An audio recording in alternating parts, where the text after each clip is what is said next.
satu kata yang ku ucap di doaku, ku meminta, ku berserah di dalam pengharapan.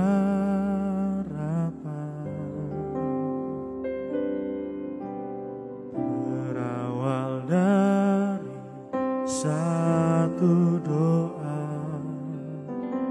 yang ku persembahkan padamu, yang ku mau hanya dekatmu, oh Tuhan, oh Yesusku. Ku menyembahmu, ku senangkanmu di setiap langkah bersamamu. Ku tinggikanmu, ku agungkanmu Tuhan, Kaulah Tuhan, penolong hidupku.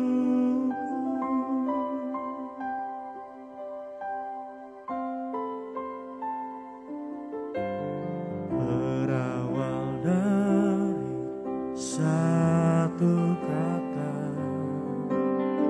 yang ku ucapkan di doaku, dan ku meminta, ku berserah di dalam pengharapan.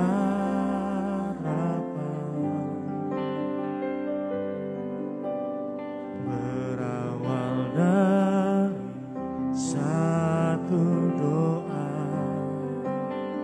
yang ku persembahkan padamu, yang ku mau hanya dekatmu, oh Tuhan, oh Yesusku. Ku menyembahmu, ku senangkanmu di setiap langkahku bersamamu. Ku tinggikanmu, ku agungkanmu Tuhan, Kaulah Tuhan, penolong hidupku. Ku menyembahmu, ku senangkanmu di setiap langkah bersamamu. Ku tinggikanmu, ku agungkanmu Tuhan, Kaulah Tuhan, penolong hidupku. Oh Yesus,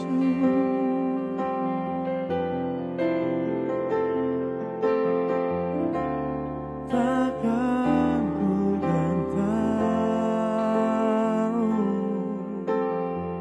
sebab Kau penolongku, Yesus. Takkan ku takut, sebab Kau sertaku.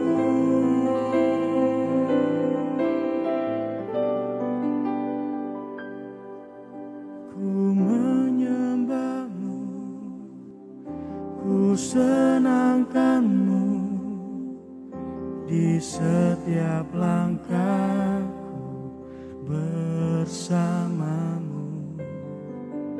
Ku tinggikanmu, ku agungkanmu Tuhan.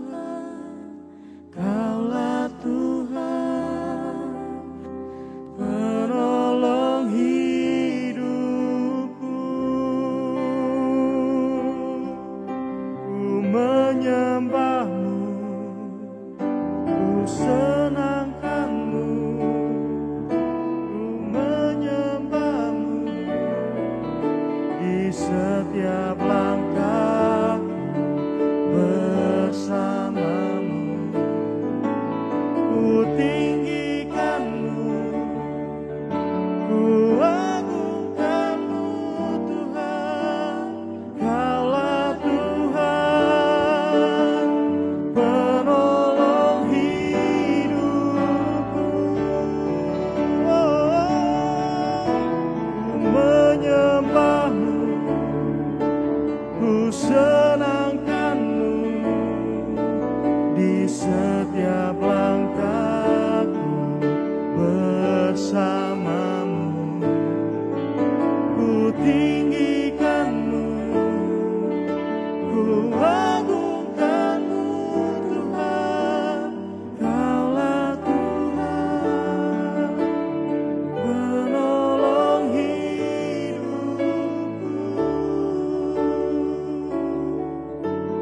Kaulah Tuhan, penolong hidupku. Kaulah Tuhan, penolong hidupku.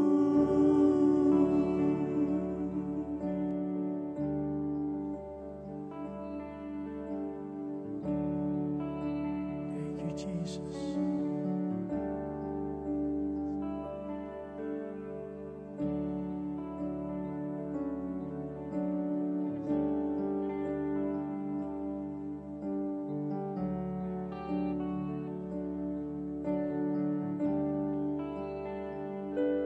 Let your spirit fill this place, sweet spirit, fill my heart. Let your presence fill this place as we worship you, as we worship you. Let your spirit fill this place, sweet spirit, fill my heart. Let your presence fill this place as we worship you, as we worship you. Let your spirit fill this place, sweet spirit, fill my heart. Let your presence fill this place as we worship you, as we worship you.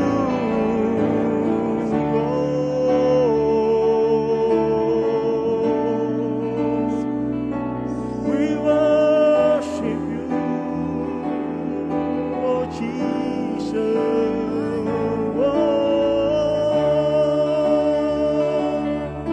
We worship you, oh Jesus.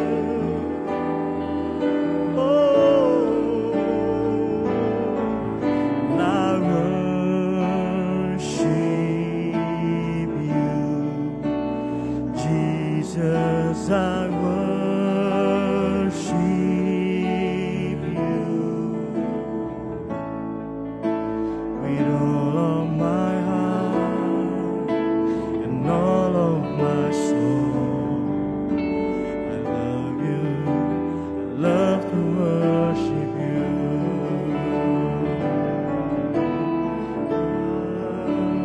Worship you, Jesus. I worship you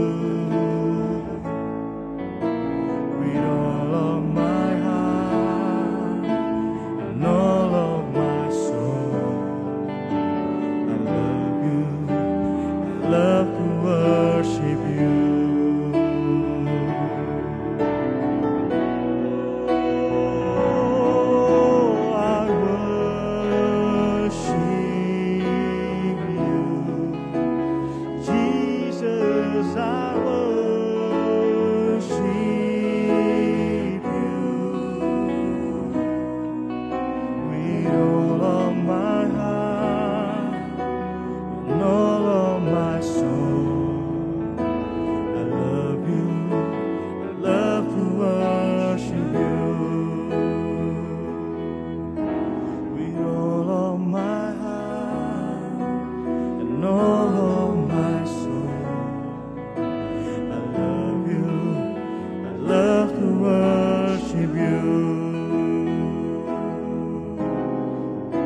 Hey teman-teman Eco Generation, welcome back to our online service. Selamat datang kembali ke dalam ibadah online kita. Apa kabar teman-teman semuanya? I hope teman-teman dalam keadaan yang sehat dan luar biasa. Dan hey, prepare ourselves untuk something better. Aku percaya pandemi ini segera akan menjadi endemi, begitu ya. Dan hey, pastinya kita selalu terus berdoa supaya kita sehat, supaya kita aman, supaya kita selalu dalam lindungan Tuhan. Amin. Dan hey, selamat beribadah online. Dan teman-teman semuanya, sebelum saya menyampaikan firman, saya ingin menyampaikan sebuah informasi terlebih dahulu bahwa kita telah kembali ke dalam ibadah on-site. Ya, jadi teman-teman yang ingin join bersama-sama dengan kita secara langsung, secara on-site, secara live, kita buka ibadah ya setiap hari Minggu jam 10 pagi di ruangan ibadah Eko kita. Hey, I believe it's gonna be amazing. It's gonna be full of praise and worship. Akan penuh dengan suara-suara teman-teman, akan penuh dengan nyanyian-nyanyian teman-teman. Dan bersama-sama kita memuji dan menyembah Tuhan. Pastinya juga akan ada penyampaian firman di sana. Ajak semua temanmu, saudaramu, tetanggamu, teman saudara, teman tetangga, saudara tetangga, semuanya ajak untuk sama-sama kita bisa beribadah kepada Tuhan. Amin. Dan hey, untuk firman hari ini sama-sama tundukkan kepala kita akan berdoa kepada Tuhan. Tuhan Yesus, terima kasih buat anugerah-Mu yang besar, yang baru setiap pagi, yang baru Tuhan, yang Tuhan nyatakan dalam kehidupan kami. Kami bersyukur punya Tuhan Yesus yang menyelamatkan kami, dan memberikan kami kasih yang besar itu Tuhan.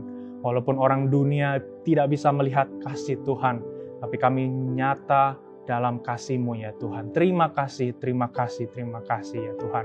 Kami siapkan hati kami untuk mendengarkan firman Tuhan, dan kami buka lebar telinga kami untuk mendengarkan supaya Engkau berbicara. Di dalam nama Tuhan Yesus Kristus, haleluya. Amin, amin, amin. So, tema bulan ini, di bulan April teman-teman semuanya adalah tentang healthy person atau pribadi yang sehat. Karena memang 1 tahun ini kita akan belajar terus tentang kesehatan. Ya, kalau di bulan Januari kita kemarin belajar tentang roh yang sehat, spiritual health. Ya, di bulan Februari mental health atau kesehatan jiwa atau kesehatan mental. Di bulan Maret kita belajar tentang kesehatan tubuh, body health. Ya, dan di dalam bulan yang keempat ini, bulan April, kita akan belajar tentang pribadi yang sehat, healthy person. Bagaimana sih kita menjadi pribadi yang sehat? 1 Tesalonika 5 ayat 23 bilang begini, kiranya Allah sendiri, yaitu Allah damai sejahtera, menyucikan kamu seluruhnya, kiranya seluruh roh, jiwa, dan tubuhmu dipelihara dengan selamat dan tanpa kesalahan pada saat Tuhan kita Yesus Kristus datang. Kita udah belajar selama 3 bulan ini tentang tubuh, jiwa, dan roh. Alkitab mengatakan semoga Allah sumber damai sejahtera menyucikan tubuh, jiwa, dan roh kita. Menyucikan apa yang telah kita pelajari selama 3 bulan ini. Dan pastinya saya percaya Roh Kudus membantu kita untuk mengingatkan apa yang sudah diajarkan. Mengingatkan kita tentang firman Tuhan supaya tubuh, jiwa, dan roh kita selalu sehat. Katakan amin. Dan sebenarnya saya yakin kalau kita sudah bisa menemukan kestabilan antara 3 aspek dalam kehidupan kita, yaitu tubuh, jiwa, dan roh, maka saya yakin sebenarnya kita udah bisa dikatakan sebagai manusia yang sehat, sebagai pribadi yang sehat, atau healthy person. Tapi di bulan ini kita akan bahas lebih jauh lagi, bagaimana sih pribadi yang sehat itu, seperti apa, atau orang yang seperti apa yang dikatakan sehat. So hari ini teman-teman sama-sama mau belajar ya. Seperti hari ini I wanna give you guys message tentang Jesus example atau teladan Yesus atau contoh hidup Yesus. Karena saya yakin gini teman-teman semuanya, kita perlu memiliki seorang teladan dalam kehidupan ini. Kita perlu memiliki seorang teladan yang lebih besar dari diri kita, supaya kita terpacu olehnya. Supaya kita bisa memacu diri kita menjadi lebih baik lagi. Kalau dalam bahasa Inggris itu biasa suka dipakai dengan istilah big picture, atau gambaran besar. Jadi hidup kita harus memiliki gambaran besar, big picture, supaya kita bisa terpacu, supaya kita bisa termotivasi untuk bisa seperti apa yang kita gambarkan itu. Amin. Nah, contohnya kalau dalam kesehatan tubuh, kalau kita memiliki teladan di dalam budaya hidup sehat, maka akan sangat gampang kita mengikuti budaya hidup sehat itu. Contohnya, kan ada banyak YouTuber yang dia mengajarkan gerakan-gerakan fitness dan gerakan-gerakan workout ya untuk membentuk abs, untuk membentuk otot, untuk membentuk segala badan yang bagus begitu ya, kayak misalnya Chloe Ting, Amy Wong, Jennifer Bakdim gitu ya. I juga nggak begitu kenal dengan orang-orang ini, tapi Gisela suka mengikuti gerakan-gerakan mereka di YouTube gitu ya, di rumah sambil pakai senam matras gitu ya. Dan itu membantu kita untuk kita bisa memiliki sebuah contoh. Untuk membentuk otot perut itu begini ya gerakannya.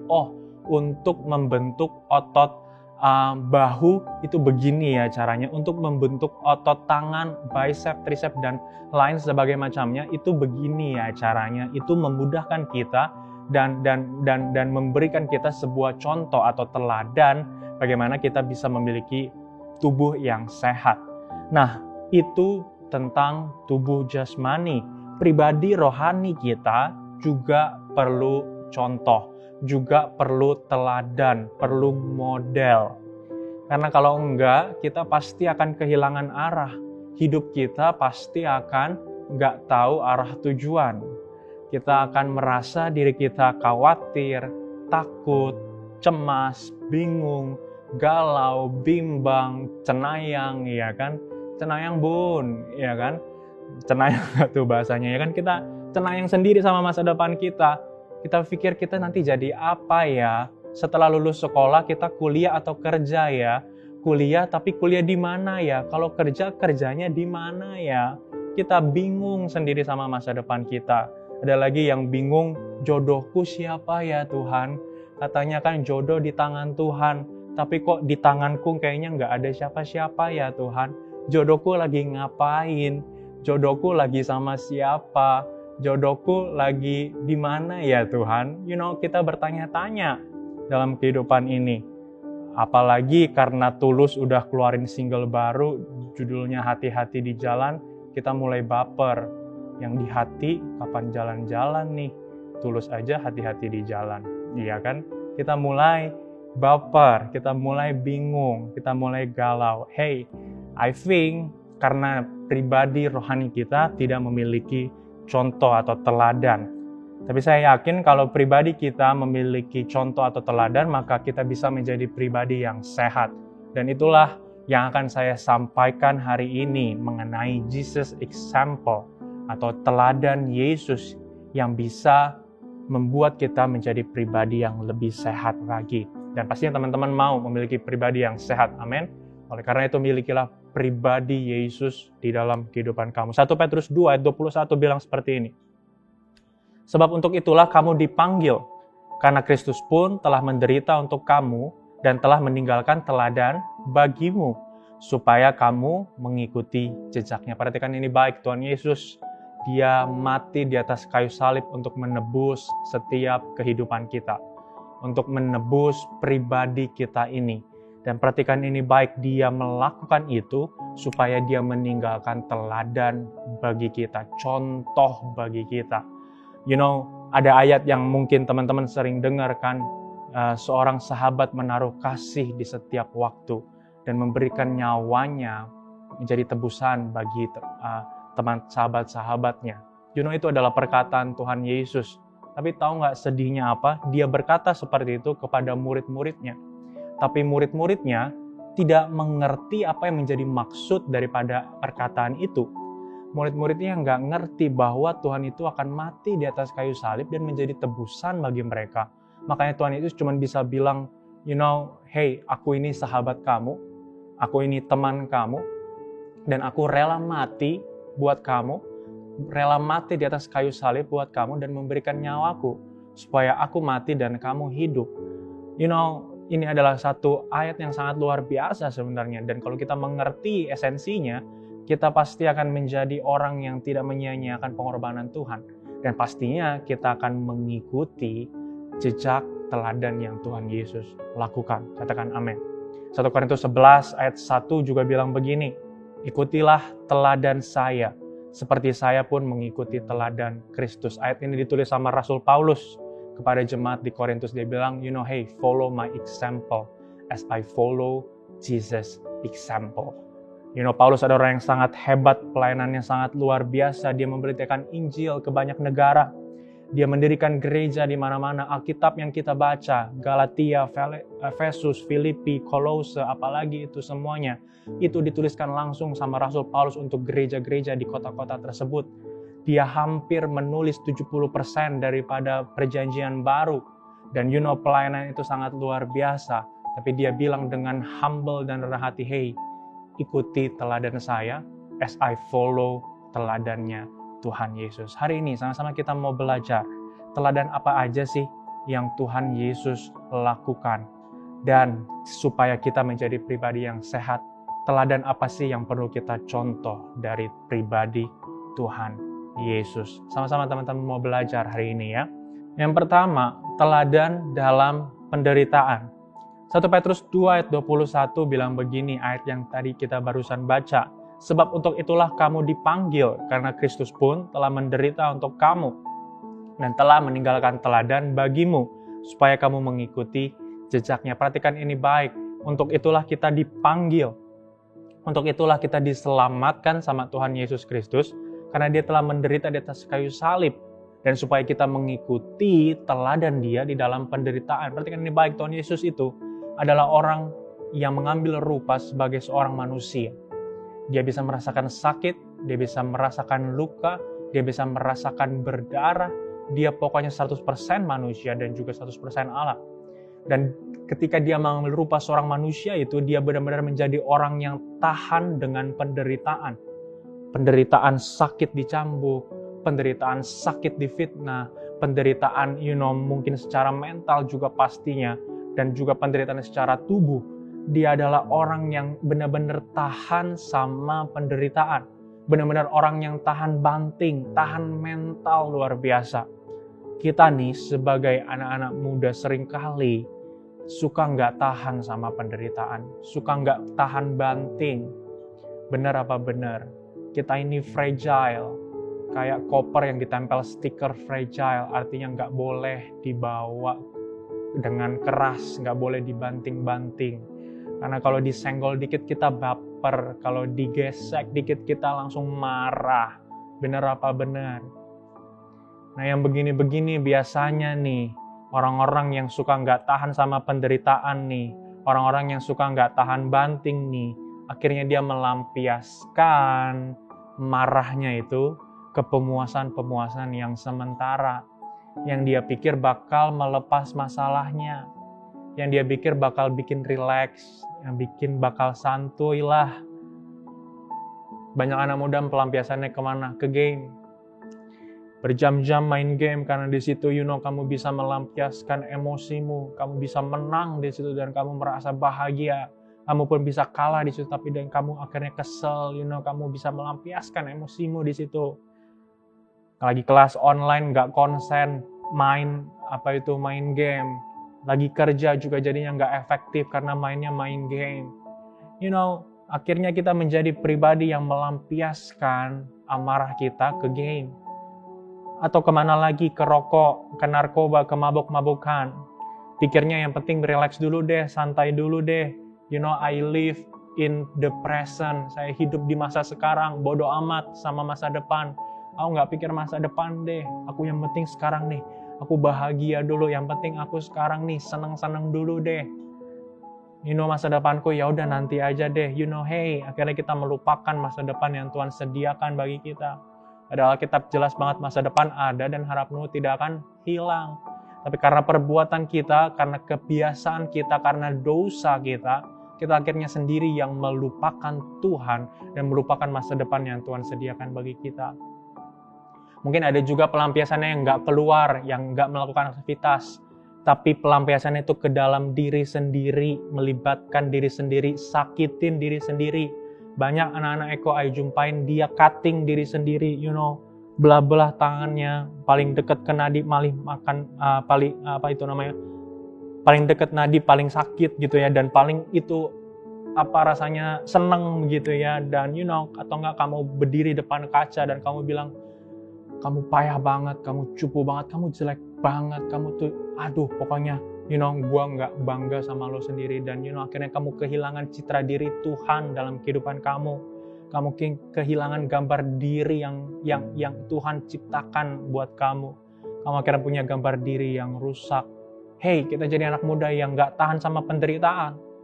Kita jadi anak muda yang nggak tahan banting. Tapi hari ini I wanna encourage you guys, Tuhan Yesus adalah Tuhan yang tahan dalam penderitaan. Dan Dia meninggalkan teladan itu supaya kita bisa mengikuti jejaknya. Supaya kita bisa mengikuti contoh itu bahwa, kita sebagai orang-orang Kristen adalah orang-orang yang harusnya tahan banting, tahan dalam penderitaan, tahan dalam masa-masa yang sulit. Ayub adalah seorang yang tahan uji, adalah seorang yang tahan penderitaan. Dia harus kehilangan keluarga dan istrinya dan anak-anaknya mati secara bersamaan. Kekayaannya, hasil ladangnya, seluruh ternaknya harus habis, ludes, terbakar, hilang semuanya. Teman-temannya, saudara-saudaranya pergi meninggalkan dia karena malu, karena ada kusta di dalam tubuh Ayub. Semua tubuhnya dipenuhi dengan kusta, bahkan kata Alkitab, dia sampai harus berguling-guling di jalanan pasir supaya bisa menggaruk seluruh gatal dan borok yang ada dalam kulit dia. Perhatikan ini baik, dia orang yang sangat menderita. Tapi you know what, dalam Ayub 23 ayat 10 dia bilang begini, karena ia tahu jalan hidupku, I-nya besar, di situ artinya Tuhan Yesus Kristus tahu jalan hidupku. Seandainya ia menguji aku akan timbul seperti emas. Ayub bilang seperti itu, dan luar biasa sekali dalam penderitaan dia.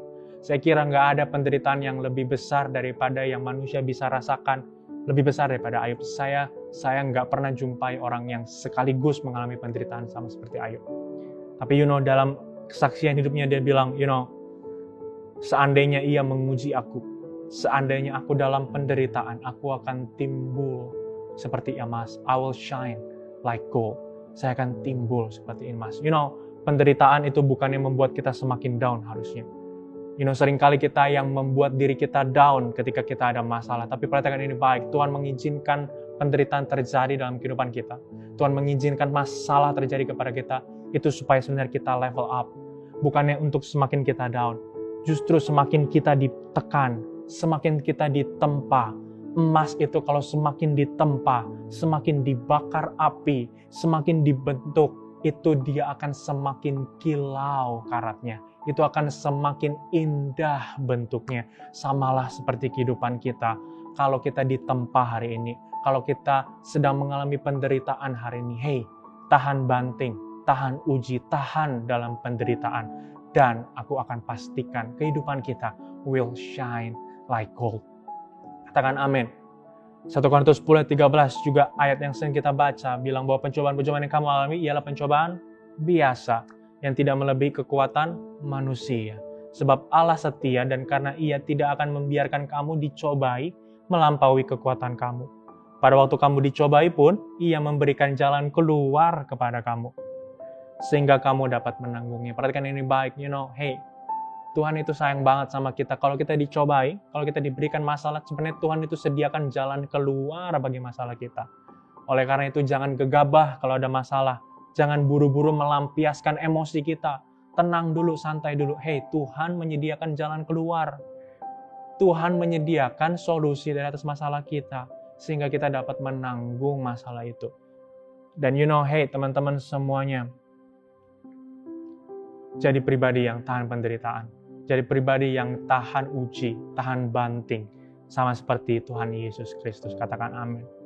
So yang kedua, teladan apa yang kita bisa ikuti teman-teman semuanya? Yaitu teladan dalam kerendahan hati. Tuhan Yesus memberikan kita contoh atau teladan dalam hal rendah hati, dalam hal menjadi orang yang tidak sombong, tetapi rendah hati. Filipi 2 ayat 6 sampai 8 ayatnya bilang gini, yang walaupun dalam rupa Allah, tidak menganggap kesetaraan dengan Allah itu sebagai milik yang harus dipertahankan. Luar biasa sekali ayat yang ke-7, melainkan telah mengosongkan dirinya dan mengambil rupa seorang hamba dan menjadi sama dengan manusia. Ayat yang ke-8, dan ke dalam keadaan sebagai manusia yang merendahkan dirinya dan taat sampai mati, dan bahkan sampai mati di kayu salib.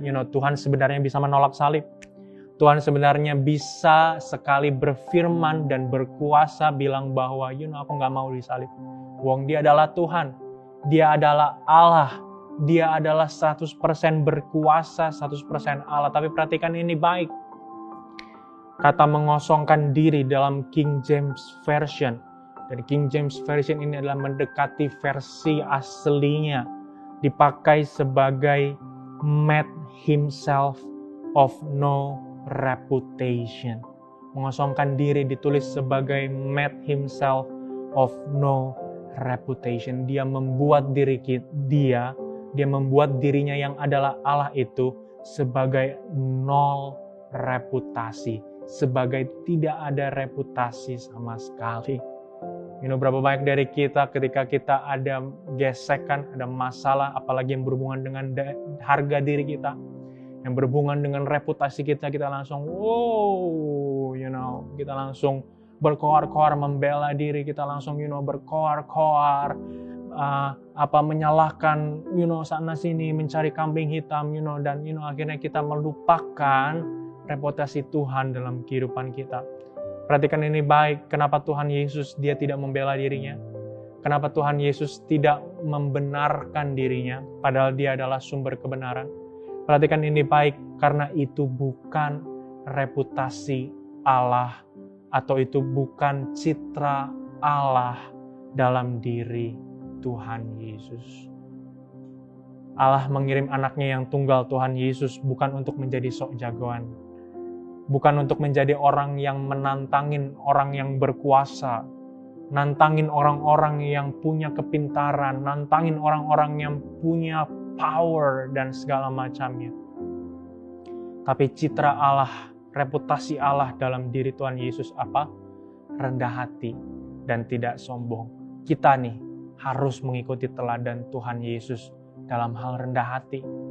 Seperti yang tadi sudah bilang, kalau ada masalah yang berhubungan dengan harga diri kita, jangan lupa ambil rupa sebagai seorang yang rendah hati. Memiliki citra sebagai seorang yang rendah hati. Kalau misalnya pergi jalan-jalan bareng teman-teman, ada yang telat, terus kita adalah orang yang paling on time sedunia, dan kita mulai marah kepada dia karena kamu kok nggak on time sih? Kan kita mau have fun, kan kita mau jalan-jalan. Kok kamu malah telat sih?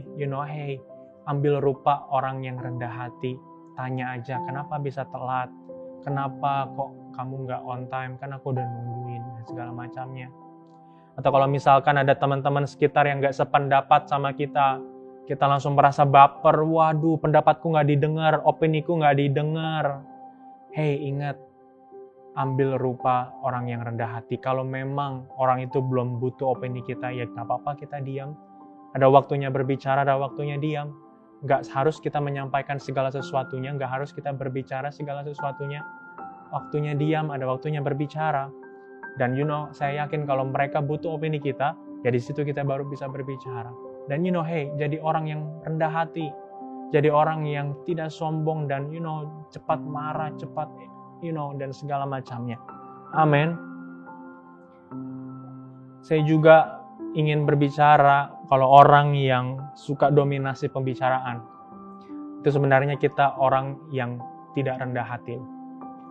Orang yang suka mendominasi pembicaraan itu orang yang gak rendah hati. Misalnya nih, kita mau cerita ya, gue udah pernah main ke PIK 2. Lalu tiba-tiba baru mau ngomong ini, begini. Orang yang kita ajak ngomong sudah bilang, wah lu baru ke PIK 2. Gua udah ke PIK 3, ke PIK 4 juga, ke PIK 5. Belum kan lo? Nah gua udah.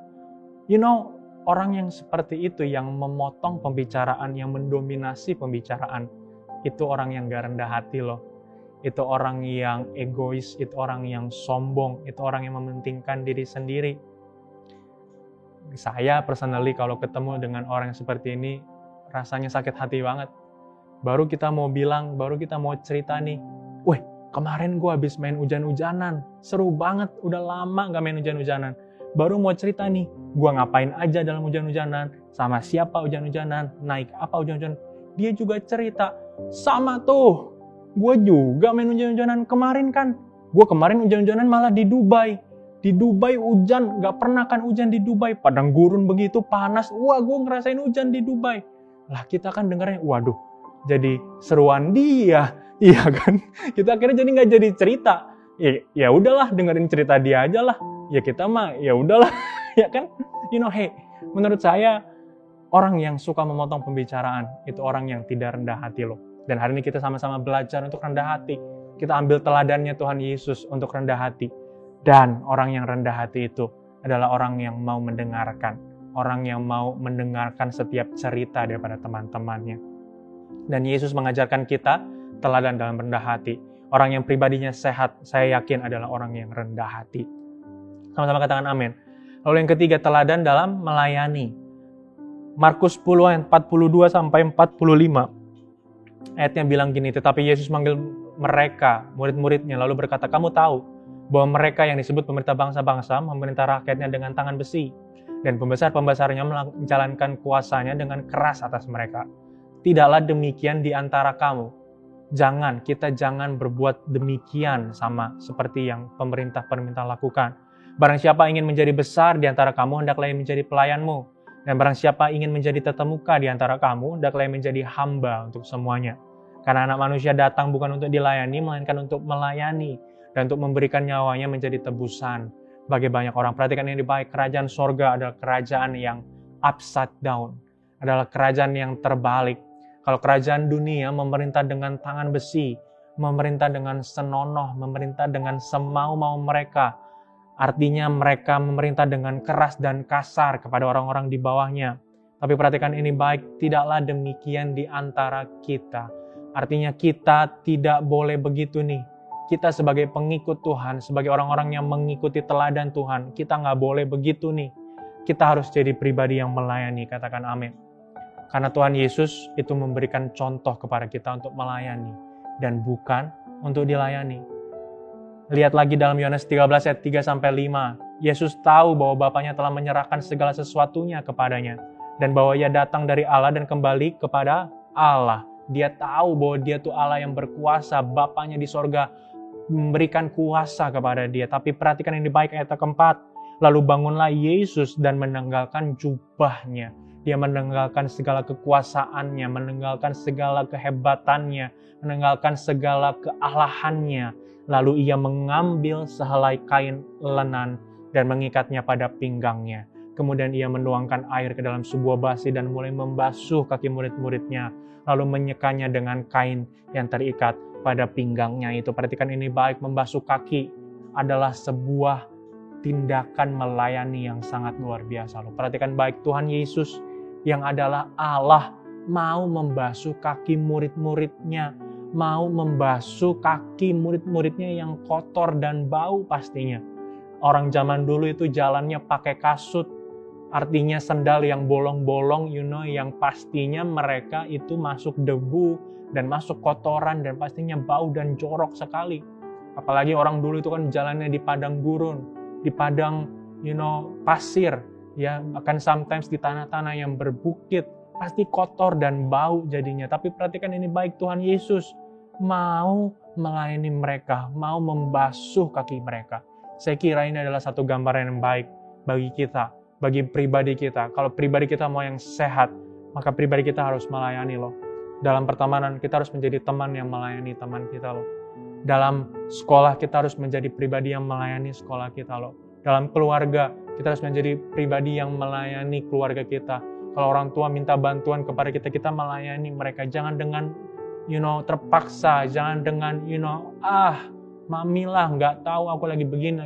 Hey, kamu harus menjadi pribadi yang melayani loh. tulus, ikhlas melayani. Dan saya yakin itu adalah pribadinya Tuhan Yesus.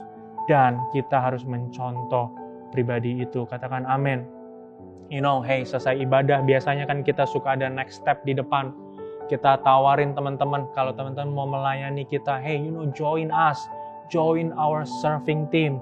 Kalau mungkin teman-teman punya skill dalam hal seni, entah itu nyanyi, main musik, dance, apalagi, pokoknya semua hal yang bersifat seni, join us. Kita punya eco worship, kita punya eco dance, kita punya eco production. Join bersama-sama dengan kita. I believe you guys gonna experience satu hal yang baru. Kalau misalnya juga nggak punya skill di dalam hal seni, kita punya tim eco venue, kita punya tim eco food stage. Eco venue itu orang-orang yang menyiapkan ruangan ibadah supaya kita bisa beribadah dengan nyaman dan tertib. Eco food stage itu orang yang menyediakan suplai makanan kepada para relawan-relawan. Itu tidak butuh skill sama sekali, hanya butuh tangan dan kaki untuk bisa melakukannya. Join us, ikut bersama-sama kita melayani. And I believe you guys gonna experience something yang baru. Dan melayani itu membuat pribadi kita sadar bahwa kita itu bukan hanya untuk diri kita sendiri, tetapi kita untuk Tuhan dan untuk sesama. Tuhan udah lebih dulu melayani kita, jadi ayo kita melayani Tuhan dan sesama. Mungkin hari ini kamu bilang melayani itu buang waktu kok, buang tenaga, nggak berguna buat gua, buat masa depan gua tuh nggak berguna. Chill. Kamu tahu, kalau nanti kamu lamar kerja, itu ada experience organizational atau pengalaman organisasi. Nah di situ tuh kamu bisa tulis tim member dari Eco Venue, tim member dari Eco Food Stage, atau tim member dari Eco Worship, dan segala macamnya. Nah nanti nih kalau ditanya sama perusahaan, apaan tuh Eco Venue? Kamu bilang bahwa Eco Venue itu adalah saya melayani di gereja lokal saya sebagai orang-orang yang mempersiapkan kursi untuk teman-teman bisa duduk beribadah kepada Tuhan, juga mempersiapkan flowing supaya teman-teman bisa masuk ke ruangan ibadah dengan tertib dan nyaman. Kalau mungkin dalam masa pandemi kita menjaga prokes dan lain sebagainya macamnya, kamu ceritain di situ. Dan jangan menjadi malu, jangan menjadi takut, jangan menjadi wah ini mah gereja nggak usah lah ditulis. Tulis di CV kamu. Ini living proof ini living proof. Kesaksian dari Koyoe Yohanes Edwin, my best friend, salah satu elders di Eko juga. I pernah baca CV dia dulu pas dia lamar kerja. Tahu nggak experience-nya dia tulis apa? Dia tulis tuh semua hal-hal yang dia pernah lakuin di gereja. Ketua publikasi di Eco Generation, ketua Eco Festival, apalagi ketua kreatif tim, terus ketua IF, ketua bla bla bla bla, semua organizational experience yang dia pernah lakukan di Eco ditulis sama dia. Puji Tuhan, akhirnya dia keterima kerja. Dan tahu nggak, sekarang dia dipromosiin sama bosnya untuk buka salah satu anak perusahaan dari perusahaan yang dia ngelamar. Jadi sekarang Koyoe itu ini jadi bos anak perusahaan dari sebuah perusahaan. Ini luar biasa kan?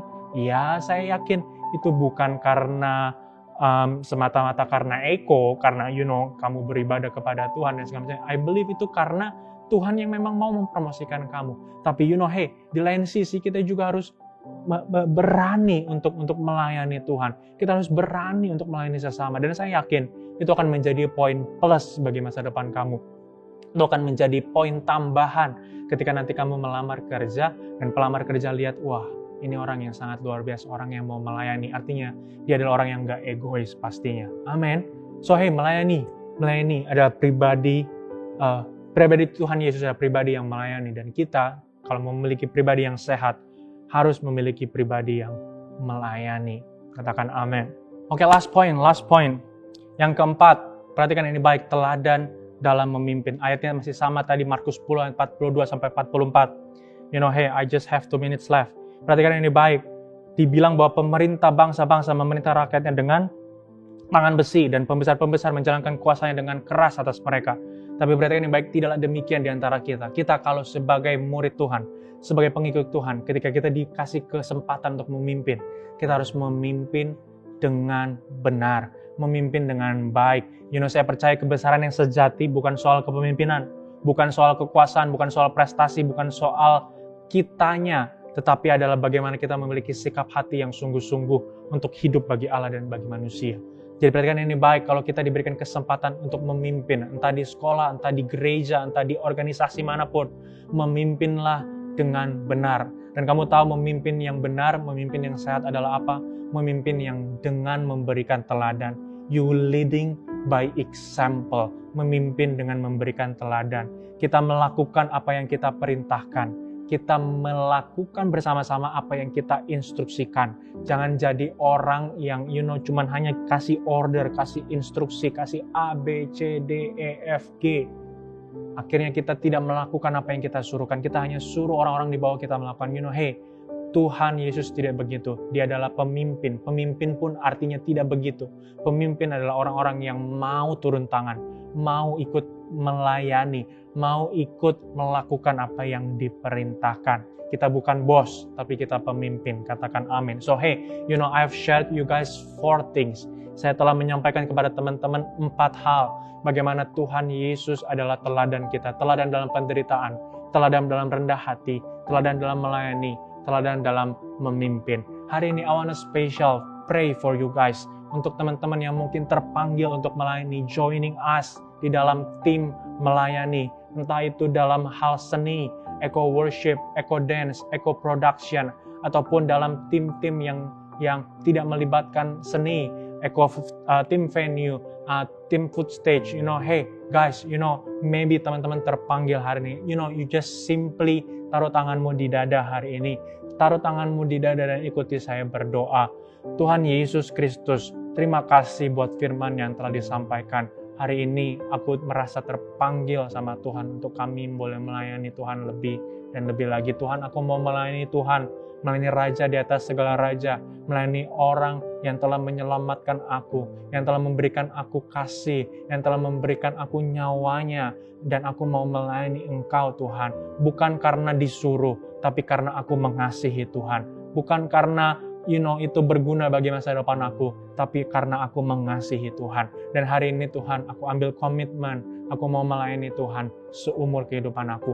Aku mau masuk ke dalam tim daripada Eco Generation, apapun itu Tuhan, dan aku ingin melayani Tuhan, melayani Raja di atas segala raja. Di dalam nama Tuhan Yesus Kristus, aku berdoa dan mengucap syukur, haleluya, amin, amin, amin. Dan hey guys, teman-teman yang mungkin berdoa apa yang saya doakan, hari Minggu jam 10 pagi, you can guys, teman-teman bisa join on-site ibadah onsite bersama-sama dengan kami, dan nanti you raise your hand, bilang kayak aku mau melayani Tuhan, aku mau join ke dalam tim ini, aku mau join ke dalam tim ini. Hey, we are very free, we are very welcome to open you guys all. Amen. Dan hey, sama-sama kita jumpa di hari Minggu jam 10 pagi, and I'll be there too. Sama-sama kita akan memuji Tuhan dan menyembah Tuhan bareng. Amen. Haleluya. Thank you guys.